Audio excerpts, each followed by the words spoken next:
I had to get everything right before I took on some clients. No matter what industry you went into, you were always going to be, I'm going to give it my all to be excellent at what I do. Like a dog on a lead. Like I was literally just like ready to go, but like just being held back. That resilience that I've built is like something that's enabled me to, hold strong now.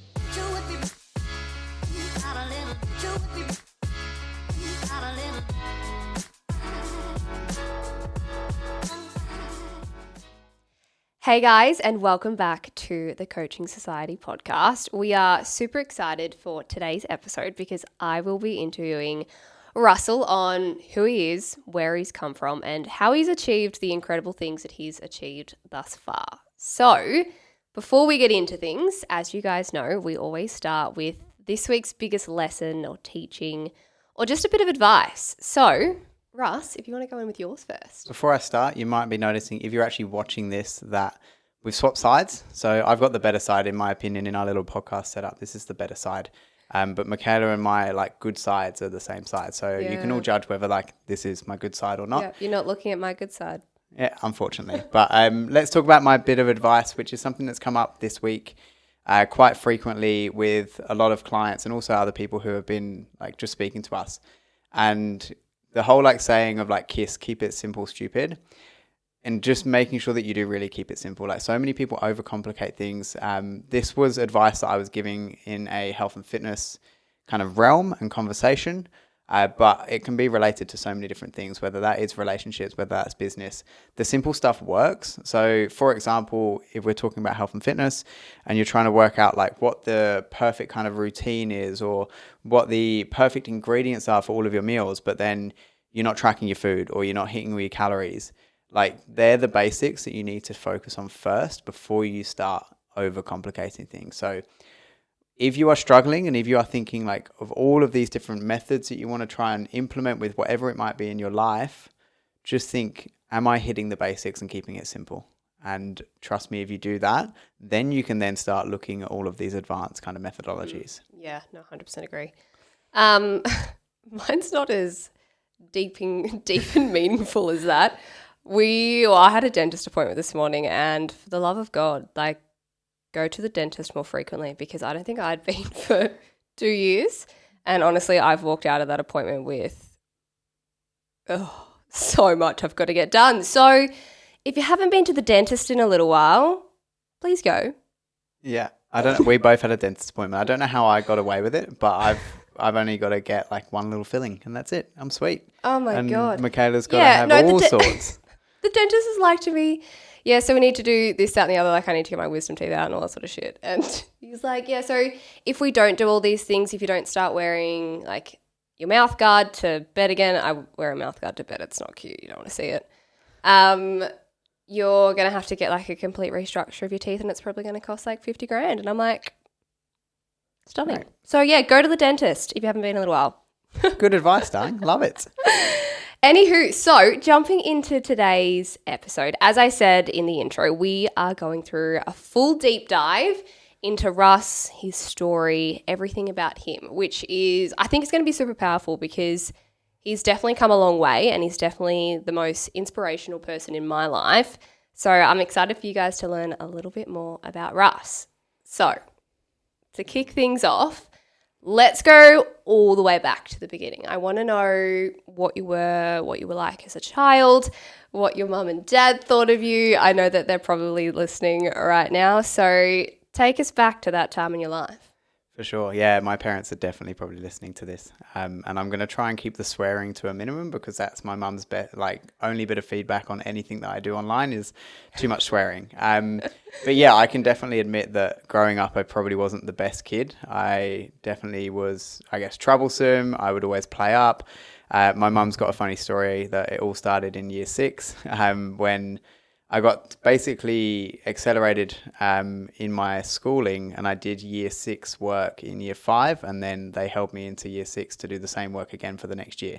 And I was like, this is obviously way too easy for me. I've already done it. So I was like, the way that I'm going to get attention isn't from doing good in school. It's going to be from the opposite and playing up and acting up, which probably was me for a lot of my schooling career. And then from there, like Cough, genius. No, it wasn't. Oh, I don't know. It wasn't. I definitely wasn't doing year 6 work in year 5. I'm pretty sure I was like still back in prep. You were doing year 6 work last year, darling. Yeah, literally. But yeah, like I definitely wasn't a genius or anything like that. I just didn't. I didn't apply myself as I should have, and like it's probably one of my biggest regrets is not applying myself through school as I could have. But I don't think it's turned out too bad eventually in the end. Obviously growing up, I played cricket. So for you that don't know, I actually grew up in the UK. I came over here for the first time when I was 19, but I grew up playing cricket. I wanted to be a professional cricketer. And then when that didn't eventuate, I wanted to be a professional cricket coach. So I've kind of always had the love for helping people. So helping people with their cricket, becoming good at cricket, improving their obviously skills and coaching. I did do a lot of coaching in schools and things like that when I'd like almost left school at the end of my kind of schooling, I guess, journey. I was coaching in primary schools, and that is what I thought I was going to be, was a cricket coach originally. So do you think that your passion for helping people perhaps came from that? Like, did you know that you liked helping people back then? I wasn't 100% sure, but I knew that it felt good to see people improve at stuff. And for me to be able to reflect and go, that kid has gone from not being able to bowl with a straight arm and bending his arm when he bowls to I've taught him how to bowl with a straight arm, or the kid who can't hold the bat properly and I taught him how to hold the bat properly. Like those little things, like when I reflect back on it now, even though at the time I'm just like, oh, I'm just helping out these kids, whatever. Like I was only 16, 17 at the time and I was helping out all these youngsters. Like reflecting back now, that's an element of what I do now and what I love to do now, which is coaching. So it is something that has always been part of kind of my life from as soon as I started like working effectively. Like one of my first jobs was working as a cricket coach. So with your childhood then, do you feel like growing up there was something that maybe your mum and dad taught you, maybe you didn't even know this, that you feel like has gotten you to where you are now? Because I know that you said before that you were quite like a troublesome child, and I've had a lot of conversations with your mum about the things that you've done and the things that you did that drove them absolutely bonkers. But anyway, so do you feel like there's maybe like something your mum and dad taught you or instilled in the way that you carried yourself that you've brought right through to the age of 30? 29. I'm not 30 yet. 30, pretty much 30. But anyway. Yeah, definitely. I think there's a few things that stand out. Like I think definitely manners. Like my parents were huge on manners. Like no phones at the dinner table, have to have dinner together. Like can't have your elbows on the dinner table. All of those types of things, which although when I was growing up, I'm like, fucking hate you guys for this. Like now sorry, I'm like, Mum. thank you dropped the F-bomb. Massively. Yeah, sorry, Mum. Like massively thankful for that, I guess. Yeah. Education around manners and understanding that you got to treat people with respect. I didn't do that all the time, and I rebelled against that. But looking back now, it's definitely like made me somewhat of the person I am now. And another big thing, like my parents have pretty much for my whole life like run their own businesses as well. So they've always worked for themselves. Like to this day, my parents run a forklift business in the UK, where my dad's on the tools and my mum does all the bookwork. So seeing them kind of get out of that rat race, I guess, and like not work for people their whole lives really did like motivate me to be able to, to be able to go out on my own. And it was something that during school, I don't know if I've ever told you this. I used to like sell, we call them sweets, but lollies. I used to just like, my mum would take me to, we called it cash and carry. I don't know what it's called here, where you can buy like loads of lollies and stuff in bulk. Pretty much like IKEA or some shit. No, not IKEA. Like buy Costco? things in bulk? Yeah. Oh, yeah, no, that's Costco. Yep, it's not IKEA. It's definitely not Costco. Yep. Anyway. But anyway, my mum used to have an account there because she was a cleaner. So she would have an account there to go and buy all her cleaning products. And she'd sneak me in with her, use her account so I could buy all these lollies that people could like obviously sell in shops and stuff.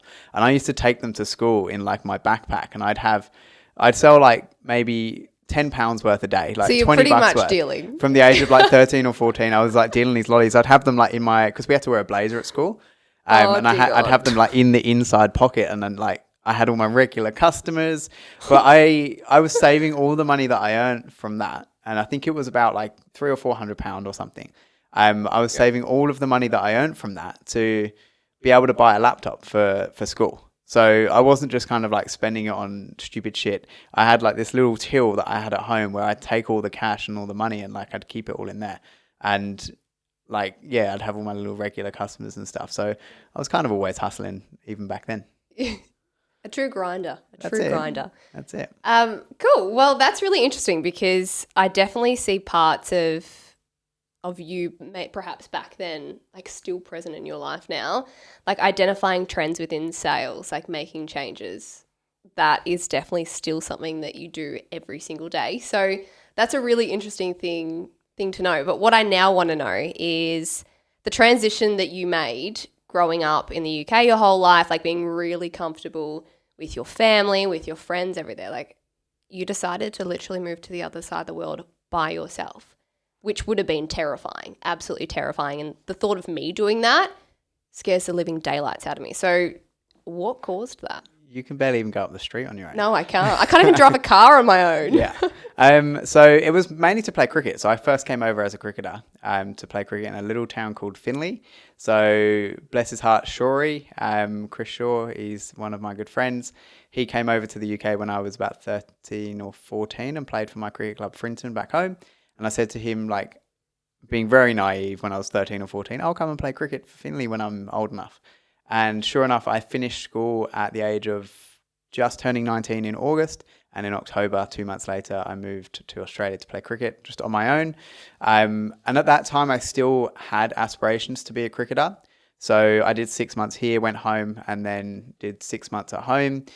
Still wanted to try and make it like on the professional cricket circuit back home in the UK. Which then didn't eventuate. But yeah, it was daunting to up and leave. But it was something that growing up playing cricket, I'd always had friends who were from Australia, South Africa, New Zealand, West Indies, who like some of them had turned out to be professional cricketers now. But they'd come over and play cricket for my club growing up. And then I was like, that'd be really cool to go to Australia and play cricket, even if it was just for a couple of years. And just over 10 years later, I'm still sitting here now. So I must enjoy the country a fair amount.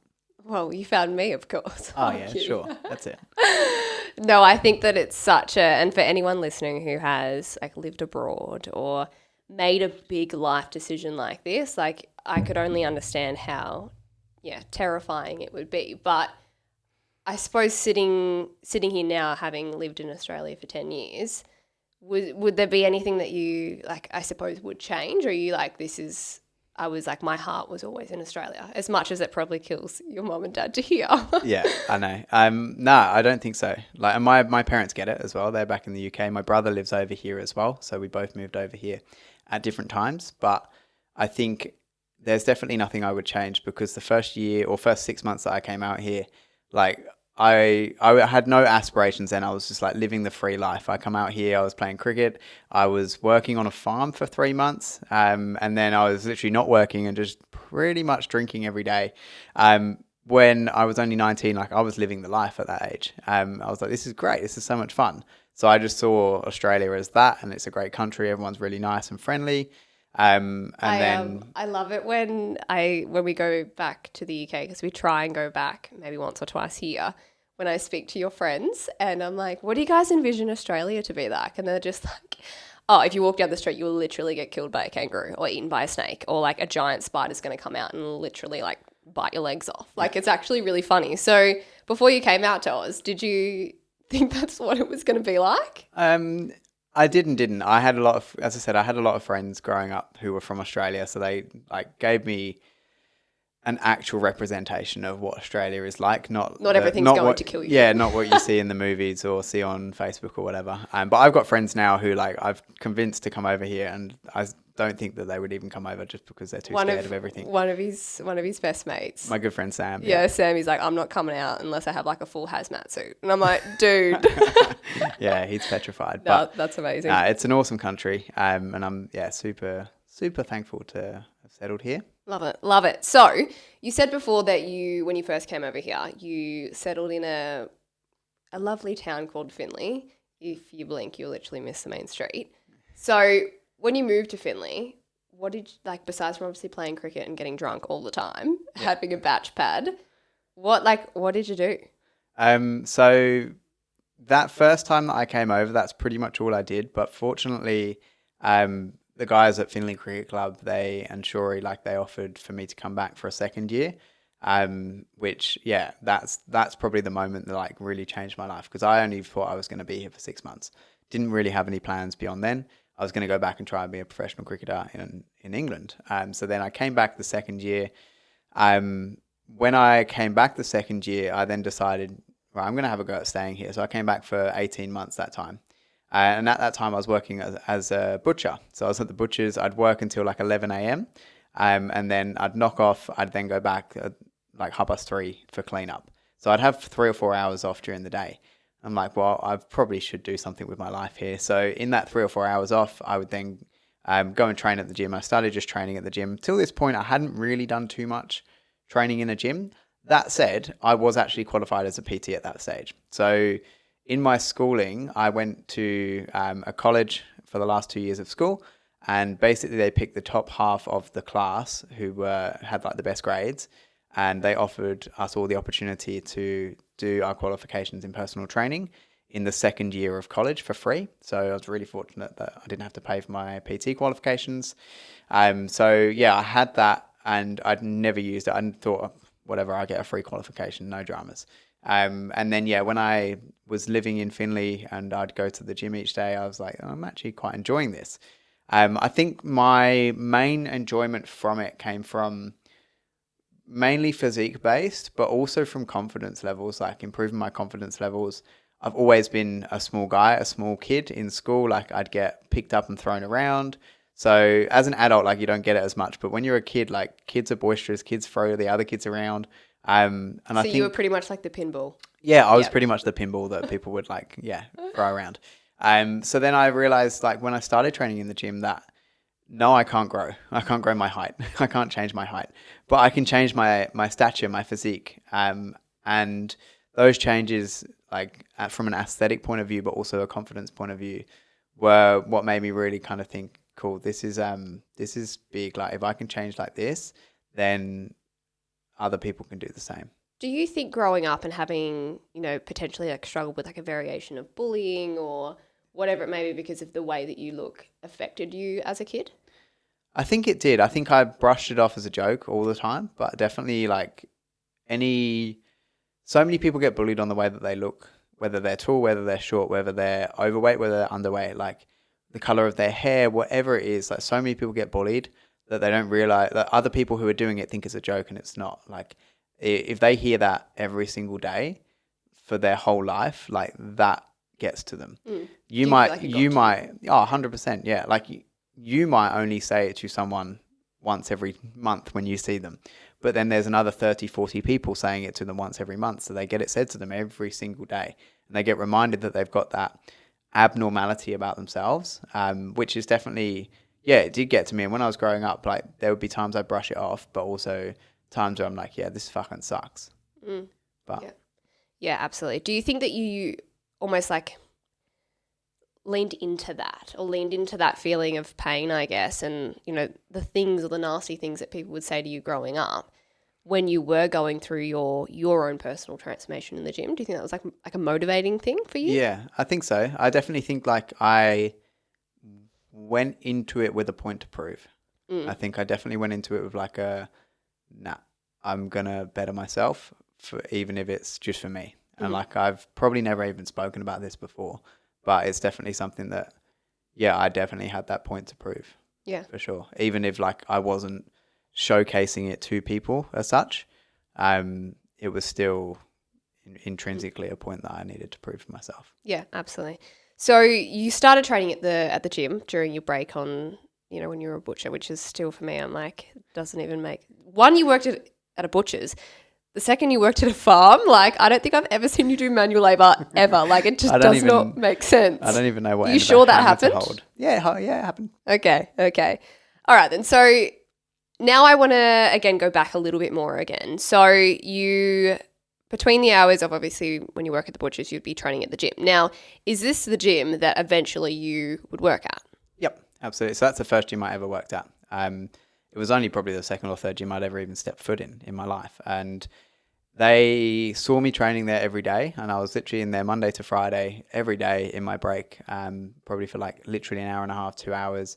I had nothing else to do. And yeah, they actually approached me and asked me if I wanted to just do some reception work there before they realized I was even qualified. Like, I never applied for a job there. They just said, do you want to do some hours here? Because they knew what I did for work and knew that it was quite casual. So did you find that in that time were you ever interested in like how the actual facility ran, or was it purely just, I'm here to like transfer my body and, very surface level? Yeah, it started that. It started as just like, cool, I'm just going to sit behind reception here. And then all of a sudden I found myself, and I don't think I realized I was doing it at the time, but I'd be like calculating the number of members that the gym had and calculating the amount that those members would pay, and then like whether they were signing up for like these boot camps or doing PT sessions with some of the other people who were working there, and like adding all of that up and being like, oh, cool, it would be pretty cool to own like a gym or have something like this. And I had no idea at that stage of anything with business. Like, I didn't know what GST was. I was trying to calculate. I remember it to this day. Like, I had all these calculations of like the amount of money that a gym would make. And I didn't even take into account that a gym would either have to pay for a mortgage or a lease for the building or like rent. So I had no idea about running a business, but I was still trying to like add up all of these numbers and understand the complexities of it. I think it's funny because then it definitely ties back to when you were a kid in school, like selling your candy or your lollies or whatever you guys call it. And then to be able to then transition into here, like it always stuck through with you, the fascination with numbers and how things work, and eventually becoming a business owner yourself, which I think is a really cool thing to see. Yeah. Yeah, it is. Like, and it's something that throughout that time, all those times, I never thought about it. Like, only now can I reflect and piece all those pieces of the puzzle together and go, actually, you know what, where I am right now probably makes sense. Yeah, definitely makes sense. And like looking at you now, having created what you've created, I couldn't picture you doing anything else. Like there's nothing else in the world that I could see you excelling in the way that you've excelled in what you've created now, which is awesome. So that was what, when you were 19 till... Yeah, I think I was about 20 or 21 then when I started there. Yeah, maybe cool. 20. Awesome. Yeah. So fast forward a little bit. You then started to fall in love with the process a little bit more, maybe travel around Victoria a little bit, or regional Vic, and you found yourself landing a job in Castlemaine. That's right. Yeah. So I think I was working at the gym in Finley, and then I went back to the UK for 9 months. And when I went back to the UK, I didn't have a job. I was stressed, and gym was my outlet to stress at that time. So I was training at the gym literally twice a day. I'd go to the gym in the morning, train for 2 hours, go to the gym in the evening and train for 2 hours. I still remember the owner of that gym actually that I trained at in the UK. He was like, I'm going to have to start charging you double because you're using the equipment so much. He didn't charge me double, but yeah, super stressed. So gym became like something that I lent to when I was stressed. So then I fell in love with that process. I actually then was applying for so many jobs, doing anything, but I got a job in a gym again because I had the qualifications. I call it a gym. It was in like a swimming pool. They just opened it. It was brand new. They didn't do any personal training sessions. Like all the members of the swimming pool just got access into the gym and that was it. So I would like show people around the gym. That was everything. Like, and this was back in the UK. When you went back home for the second time. And then I did that for maybe 6 or 7 months and then came back to Australia. And when I came back to Australia, I moved to Bendigo, and I was like, I was so into fitness then. That's when I knew that I wanted to make a career in the fitness industry. I didn't know what it was going to be, whether it was going to be a PT, a coach, a gym owner, what it was going to be, but I wanted to stay almost keeping my foot in the door. So I had a look on Indeed or Seek or whichever website it was for a few jobs going around the Bendigo area, and there was a job in Castlemaine. So I applied for it and just thought nothing of it. And then, yeah, we got a phone call and they said, come down for an interview. And that's when everything changed. Yeah. Like that's probably one of the big turning points was when I got the job there. I remember you talking to me about this, saying that for the first 12 months of your employment there, you weren't allowed to take clients. Like you literally just had to sit there and soak up information. So what I want to know is, what was that 12 months like, and who had like the biggest influence, I guess, on you back then? Yeah. So the 12 months, like, I think it was about 12 months, but I know it was definitely more than a year that from when I started there to actually taking one-to-one PT clients. So I started there just as a receptionist and then started then taking kind of more like semi-private PT sessions where I'd start like trying to write the programs and get that all looked over. And the biggest probably early influence on my whole career and my whole fitness life is Dale Hansford. So Dale was at the gym there as the owner, and him and I like still get on like a house on fire, like absolutely He's incredible a wonderful man. and just had so many values that I still uphold to myself today, and that has really, really shaped me. But he was fucking tough. Like he was very tough to. Like, I'll tell him this to his face. He was tough to fucking work for. He wouldn't accept someone working for him who wasn't excellent, and wouldn't accept someone taking on clients that were at his gym who weren't going to do an excellent job. And I was probably slightly resentful for that without really showing it at the time. However, right now, fuck me, like that is like shaped me massively because I had to get everything right before I took on some clients. So I'd sit there for hours and hours, like studying. I'd write programs. I'd send them to him.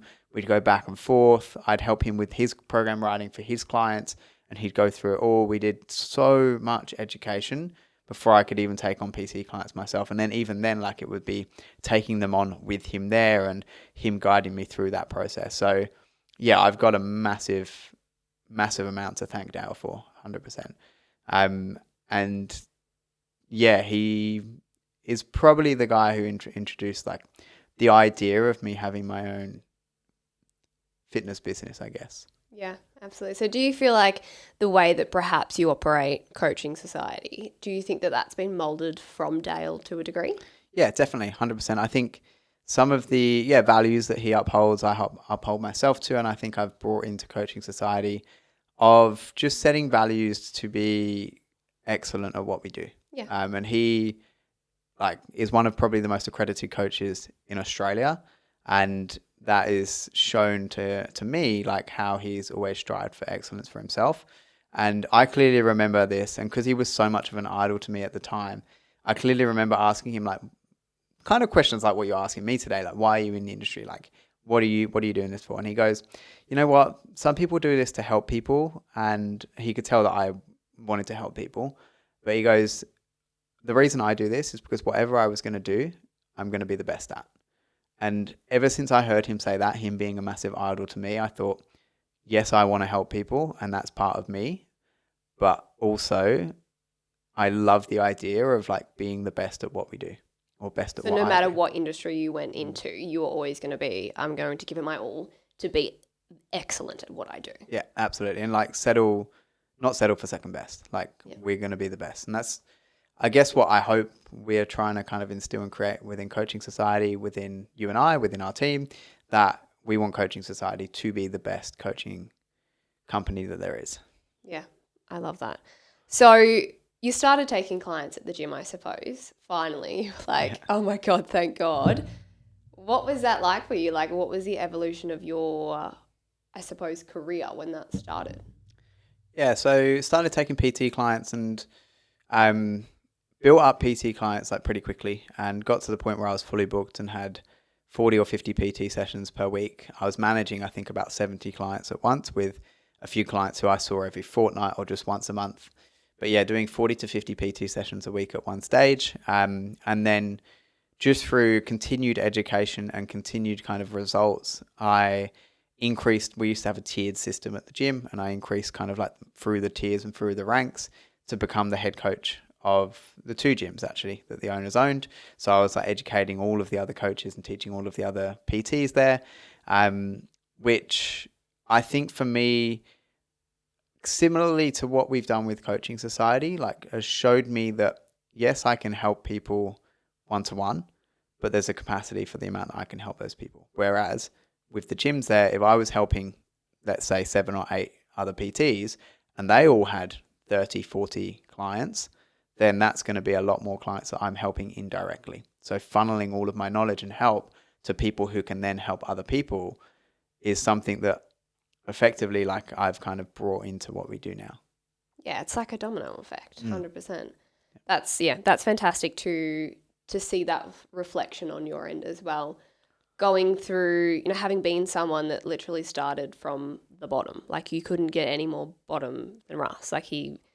I wasn't working at this current gym at that point, but I remember talking to like members and everyone about like Russ, and he used to honestly just like sit there and vacuum the floors and just like watch and spend, I don't even want to know how many hours shadowing like the other coaches there and Dale, which was amazing. So yeah, to see you climb from the bottom right to the top and like the blood, sweat and tears that have gone into it is amazing. And I think that if you want to be excellent at what you do, and if you want to make a mark in whatever industry you are, you have to start from the bottom and you have to put in the man hours like Russ has done, because if you don't do that, then you're never going to make it, to the top or what you classify as the top. Yeah, and it's not easy, like fucking not easy at all. Like doing all of those hours and like working for over a year where I was still getting paid, I was still being there as a receptionist and things, but I couldn't take on clients, and that's what I wanted. And being like a dog on a lead, like I was literally just like ready to go, but like just being held back, like that was hard. And then I don't think I've realized how hard being a PT was. Like I've been through the trenches of being a PT for a few years, of getting up at 4 a.m, having to like stuff my breakfast in before I went to the gym. Go to the gym, I'd have 10 clients for the day with a few breaks here and there, finish up at 8 o'clock and literally rinse and repeat every single day. It's tough, it's draining. I was like completely burnt out, but I think I always knew that there was going to be more, I wanted there to be more. I always had all these aspirations for all of these things, whether it was like a PT studio or whatever it might be. So that's when you came along. Yeah, little old me. Yeah. I had no idea what I was getting myself into, if I'm being honest. But no, that's really interesting. So what I now almost want to know more about is when you stepped into your role as like a head coach, obviously you played a role in hiring me. What, from your perspective, because obviously I have my own, that 2 years, I think it was, that we were working really closely together, you and I, you were definitely obviously like the head educator. You would educate all the coaches and the PTs and all that sort of thing. What was that like for you? Did you finally feel like you'd stepped into your purpose, or did you still feel like there was more? I still felt like there was more. I felt like that was a stepping stone for me. I felt like that was like me learning a bit about managing people, managing a team, coaching people. But I've always wanted my own thing, like always. But the thing that really changed for me was you.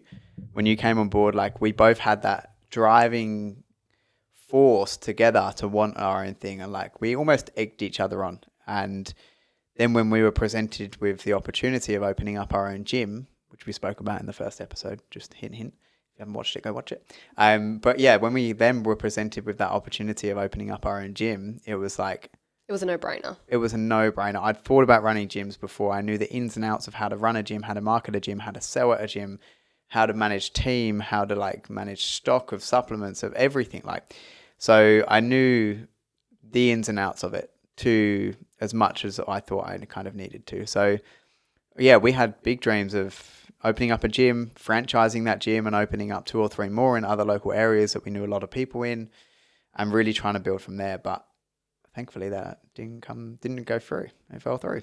It didn't.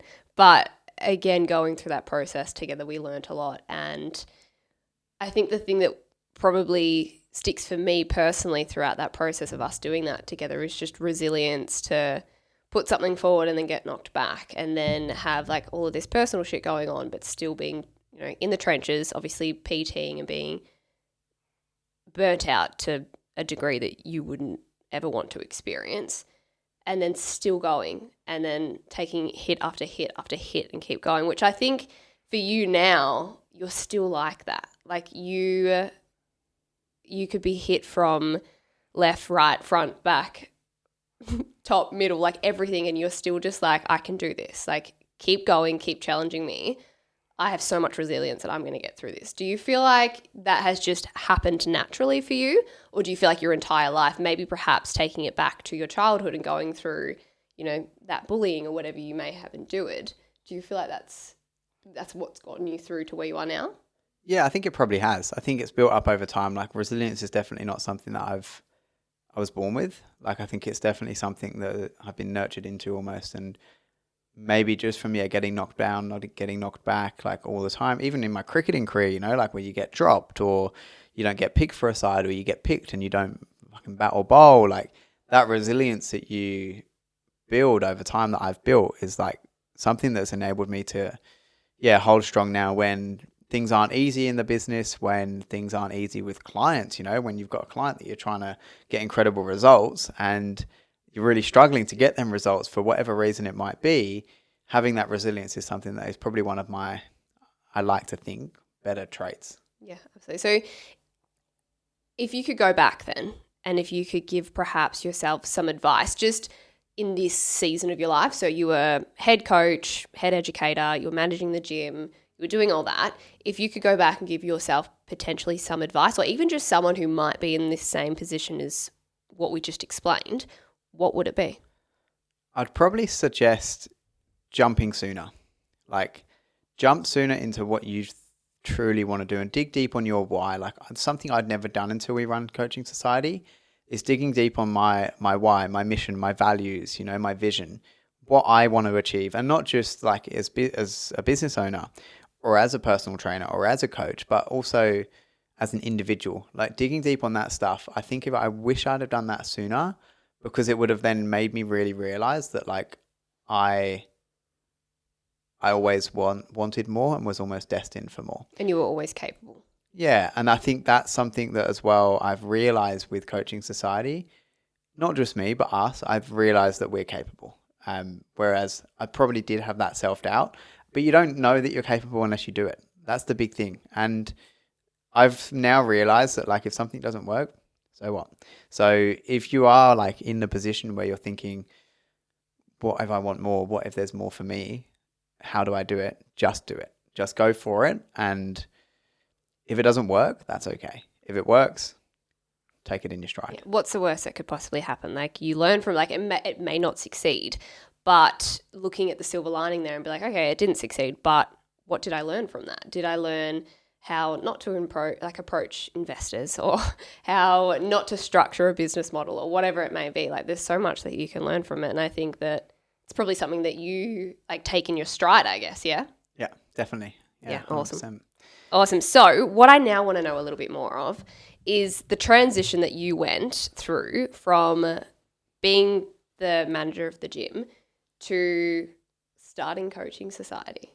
Yeah, it happened quickly. As we've explained in the previous episodes on the podcast before, happened super quickly. I still remember to this day, like I was doing some online coaching and was working at the gym still. I was burning myself out. I had 30 online clients and was managing 60 or 70 people at the gym. So I had almost 100 people on my books, just me. And then I was like, well, I'm pretty much earning the same amount from online coaching, doing 5 to 10 hours a week, compared to what I was earning at the gym, doing 40, 50 hours a week. Why? And I want something of my own. Why don't I just go and get that? Because I semi-proven to myself that I can do it. And that's where I took the leap. So I still remember when we signed up for our second mentorship, I signed up for one that got me kind of off the ground with a guy online for online coaching. And then, signed up with another one. Signed up on a Wednesday night. Michaela just thought I was going in for a quick call with some random guy. $10,000 later, I came out and I'd paid in full. I had a heart attack. For the 12 months. I think I cried. Yeah, which is another bit of advice actually on a tangent there, is like invest in yourself. Like we would have invested over the last probably 3 years, $100,000 minimum, if not more, in ourselves, in our education as business owners, as coaches, like personal development. Like we massively. It's like going into a time machine and, you might be on like a certain mentorship for like a year, but what you get out of that, you're like 5 years ahead in business. Like it was insane. Now that I reflect back, and I remember our second mentor was like, he was in Dubai and he was amazing. I remember one of the events that we went to with him, I remember sitting next to him at a dinner and just saying like, I'm not going to lie. Like when Russell signed us up to your mentorship, I I didn't think it was going to work. I had no value in mentors. I had no value in what was going to be provided to us. And now I'm sitting here literally eating my words because I'm the most successful. We're the most successful we've ever been. And we tripled, doubled what we ever thought that we were able to achieve. Talking of what we thought we were able to achieve, like I signed up for that mentorship on a Wednesday night, and our last day in the gym was the next day, the Thursday. Then we handed in our resignation on the Monday, and we were all in within 3 or 4 days. And I still remember on that call, and after that call, we did some goal setting stuff, which I did because I was doing the mentorship. Like, it wasn't you, it was me. Like, I signed up for it. Michaela's like, fuck, you paid 10 grand, so you can do it. You can do the work. So I sat down and I was like, what do I want from online coaching? And my goal was for me or us or whoever to have 100 grand a year revenue. And now we're doing over 7 figures. So we've over 10x'd my expectations. And that was, very quickly. Like, I think we got to that 100 grand a year revenue within about maybe 2 months. So, but that's a credit to you though, for like being that grinder and being the pusher. Like, I've always been like a very reserved, I don't know, like, let me think about it. Let me sit on this. Like, I really need to just get all the information and then make my decision. Russ has always been like, we're not thinking, we're doing. Yeah. And I think that's like credit to you. And a lot of our success is credit to you and your impulsiveness that sometimes drives me up the wall. Yeah. I think, like, as a business owner, you have to be impulsive. Yeah. You have to obviously you've got to be smart with your choices and you've got to make good choices. But if you can make quick decisions, who spoke about it recently that I listened to or read about? Someone. Probably Hormozy. But like, the quick people who do best in business make the quickest decisions because then they can make more decisions. And the more decisions you can make and the more opportunities you can take, the more that are going to come good. Yes, you will make more mistakes, but the more mistakes and the more opportunities you're taking and the quicker you make decisions, the further you're going to get to. Yeah. And if you are someone that is quite reserved and like unsure, like I was and I still am to a degree, almost like leaning into that uncertainty and like feeling that almost like, and I mentioned this in one of the other podcasts, like the sink or swim, like it was sink or swim for us. Like, we had to swim when we invested all of this money, we had to make it work. So lean into that feeling and then just fully go for it. Absolutely. Definitely. So yeah, I think from there, once I started or had Coaching Society up and running and we were going, I think then I always still realized that I wanted more too. So I think that's where I was at, is that it wasn't just going to be me and you. Like, I wasn't just going to have my own thing that's Coaching Society. It's just Russell and Michaela, because we might as well have just called it Russell and Michaela. That's why we called it Coaching Society and why we basically had it as, it's not just you and I, we're going to build a team, which is then accelerating the number of people that I can help. Yeah. So again, taking it back, because I love listening to these kind of podcasts where I'm like, what advice would you give? What advice would you give to someone within the first year of business? Work a lot. Like, work a lot.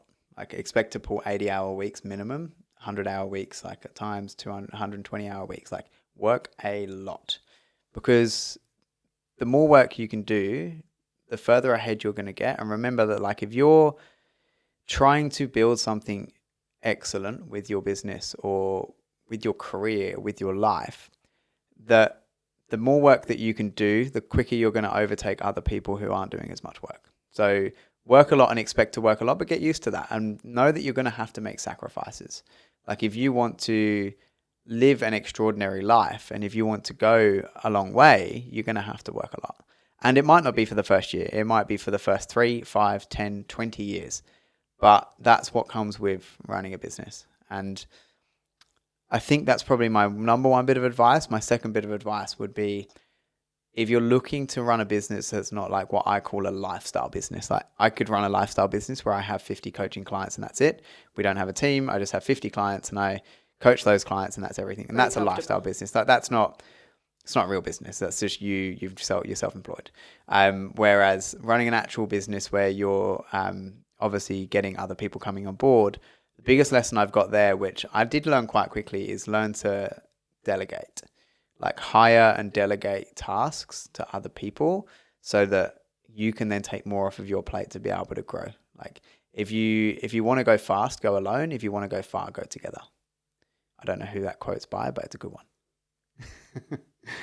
So you've learnt how to delegate. You've learnt how to pull 120-hour weeks. You're running a health and fitness company that's transformed thousands and thousands of people's lives.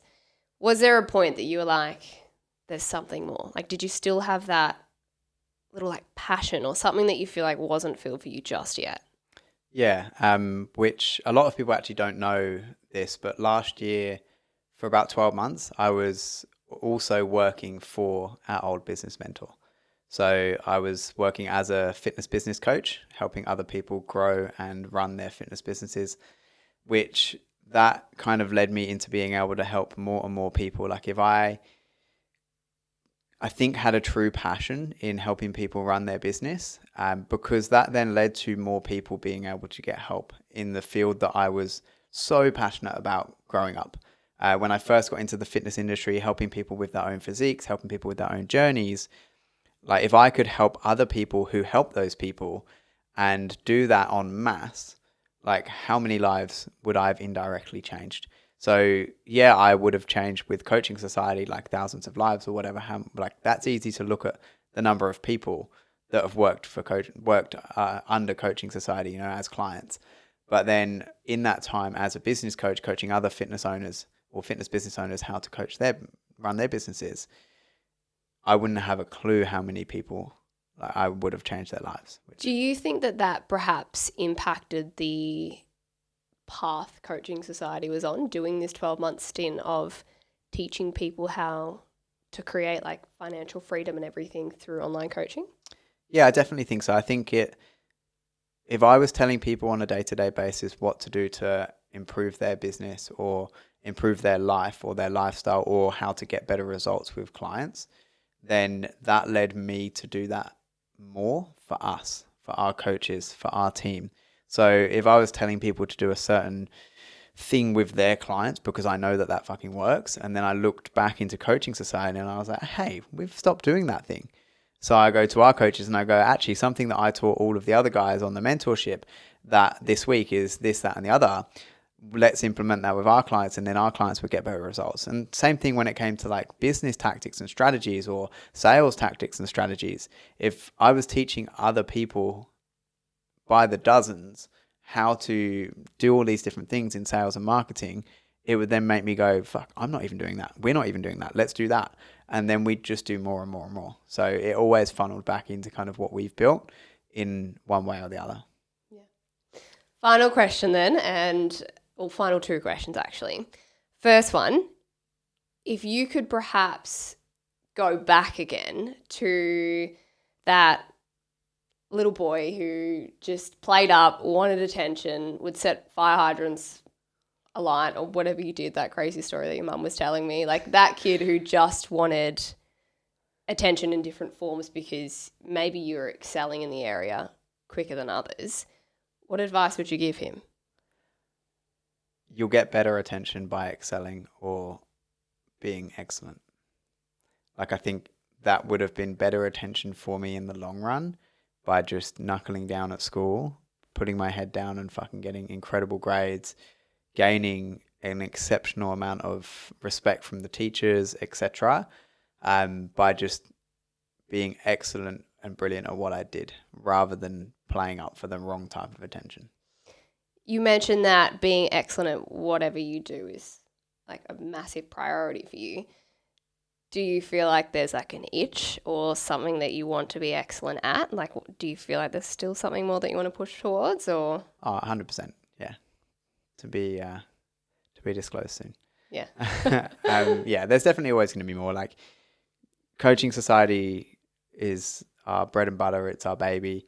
But yeah, there's always going to be more. That's for sure. Yeah. Well, I think that brings us to the end of today's episode, leaving you on a little bit of a cliffhanger. It's excellent. It's amazing to see a bit of an insight into what all of our coaches, all of our admin staff like see on a day-to-day basis. Like he truly is the brains behind the business. And we are all very, very thankful for what you do for us and for the values that you instill in us. You say that Dale was a massive influence on you. I think that you're a massive influence on all of us, and I think that I can stand really tall in saying that on behalf of our entire company. So we'll leave it there today, everyone, but thank you so much for joining in to this episode. I hope you've got a little bit more of an insight into, as I said, the brains behind the company.